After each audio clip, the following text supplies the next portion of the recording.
वालेकुम, welcome back to my channel. इस video में आपको डेली कन्वर्सेशन के शॉर्ट सेंटेंसेस सिखाए जाएंगे जो कि आप अपनी डेली रूटीन में उनको यूज़ कर सकते हैं। और अगर इसी तरह आपको उन्हीं अल्फाज के को इस्तेमाल करने से पहले उनकी मानी आ जाए तो आप उनका ना सिर्फ सही से यूज़ कर सकते हैं बल्कि आपको वो अल्फाज बोलने में कोई दिक्कत महसूस नहीं होगी।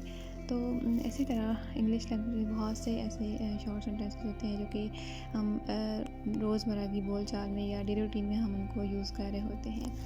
फर्स्ट में है हमारे पास ऑल राइट। ऑल राइट कहते हैं सब ठीक है। नेक्स्ट है बेस्ट विशेस, यानी जब हम नेक तमन्ना का इजहार करते हैं तो हम कहते हैं कि बेस्ट विशेस यानी कि नेक ख्वाहिशात। इट्स ऑल राइट, ये बिल्कुल ठीक है। एज यू लाइक, जैसे आप पसंद करें। एज यू विश, जैसे आपकी मर्ज़ी। ए प्लेजेंट जर्नी, यानी कि खुशगवार सफ़र, और सफ़र मुबारक भी कहते हैं इसे। नेक्स्ट है नेवर माइंड, यानी कि कोई बात नहीं। इट्स टू मच, ये काफ़ी है। आई एम वेरी सॉरी, मुझे बहुत अफसोस है। जब हम खुश होते हैं तो हम कहते हैं आई एम वेरी हैप्पी। जब हम सैड होते हैं तो हम कहते हैं आई एम वेरी सैड। इसी तरह नेक्स्ट है नॉट अ बिट, थोड़ा सा भी नहीं। डजंट मैटर, कोई बात नहीं। नो, नॉट एट ऑल, नहीं हरगिज़ नहीं।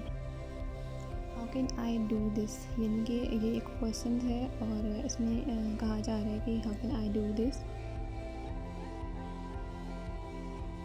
ये मैं कैसे कर सकता हूँ। नेक्स्ट है आई डोंट थिंक दैट, मैं नहीं समझता कि, मैं नहीं सोचता कि। उसके बाद है गेट लॉस्ट, यानी कि मैं नज़रों से